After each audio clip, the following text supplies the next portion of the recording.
How is it that this ancient Egyptian dynasty had only one king?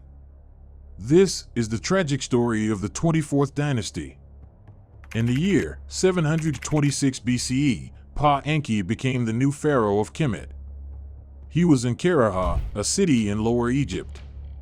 This was a significant turning point for the country, which had been experiencing many years of division and civil war, known as the Third Intermediate Period. Pa-Enki's conquest of the Delta meant that order, unity, and peace would finally return to the country.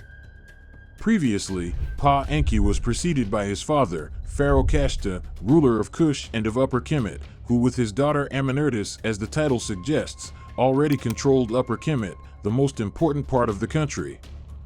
Pa-Enki, who followed their path, only completed the unification of the Nile Valley. To do so, he had to submit all the princes of the Delta and end the 23rd dynasty of Meshwesh kings, a group of Western Delta chiefs. Soon after his successful campaign, the new pharaoh returned to Nubia, leaving the country unified and in peace. However, a Meshwesh chief named Tafnikht, who initially submitted to the new ruler, decided to change his mind and claim sovereignty over the Delta, but also the whole country. The revolt.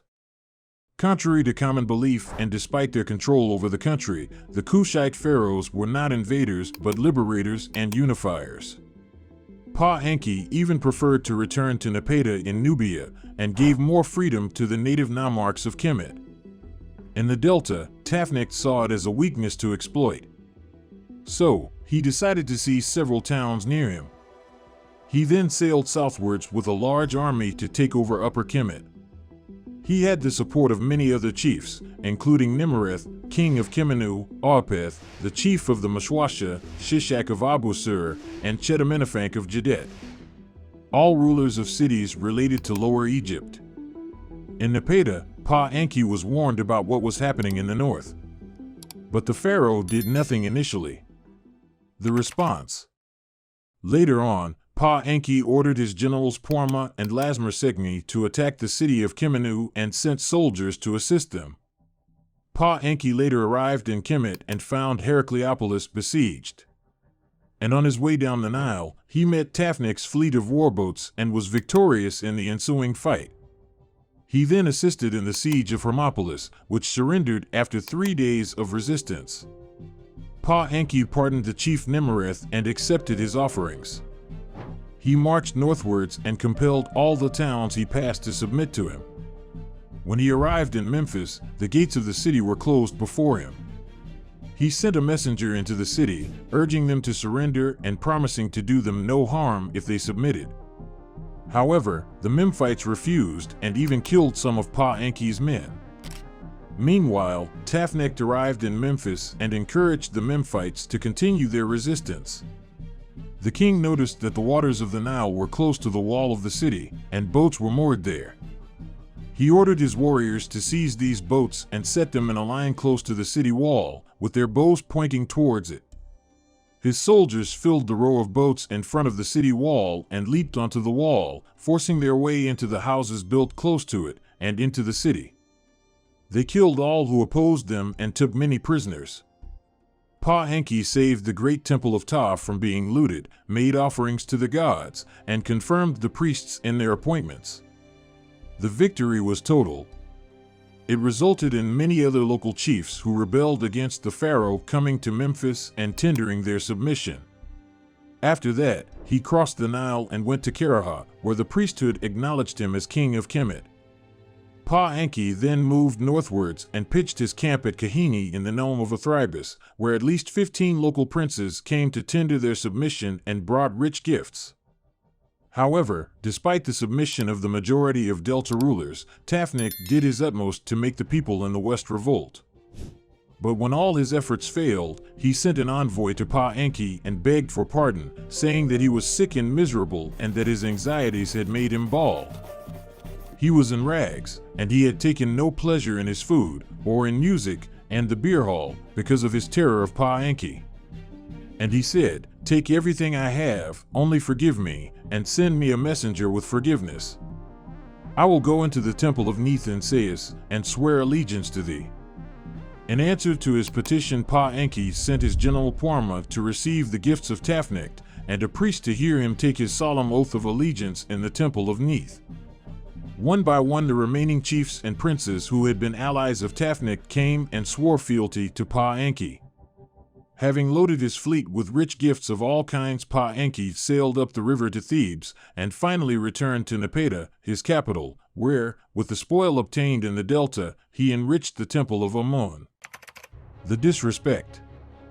As the sun set over the Nile Delta, a feeling of unease settled upon the people of Kemet. Tafnakt, the Meshwesh chief, had once again broken his oath to the pharaoh and proclaimed himself ruler of the delta. Pharaoh Pa-Enki was far away in Nubia, and his silence only added to their anxiety.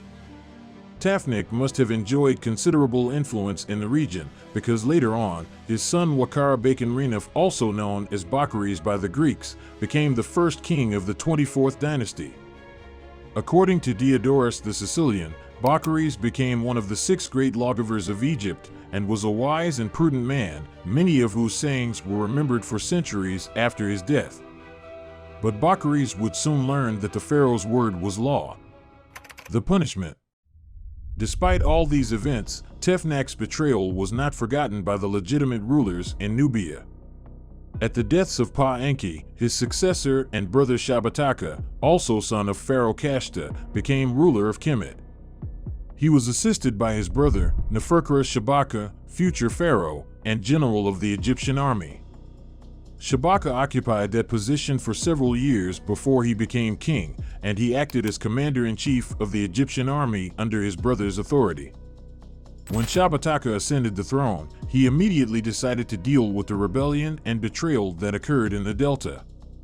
With his brother Shabaka, they traveled north with the army, reconquered the delta, and captured Bocchoris, son of Tafnakt, who broke his oath and betrayed their elder brother, Pharaoh Pa-Enki. Bocchoris, who ruled in the delta for 5 years, was very influential in the region. But despite all the positive things said about him, he represented the breaking of his father's oath.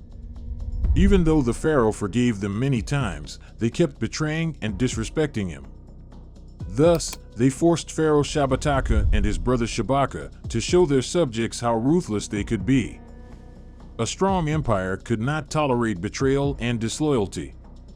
Bocchoris stood in front of the pharaoh and his brother, his hands tied behind his back. The soldiers gathered around them, their eyes fixed on the prisoner. His fate would be remembered for millennia after this event. It was a way for the pharaoh to make of him an example. The screams and the smell that followed were so unbearable that the soldiers looked away in horror. Bocchoris was burned alive. And this is why the 24th dynasty only has one king. I hope that you enjoyed this video. Don't forget to like and subscribe to not miss our next videos. Thanks for watching Mr. Imhotep's channel, and see you soon.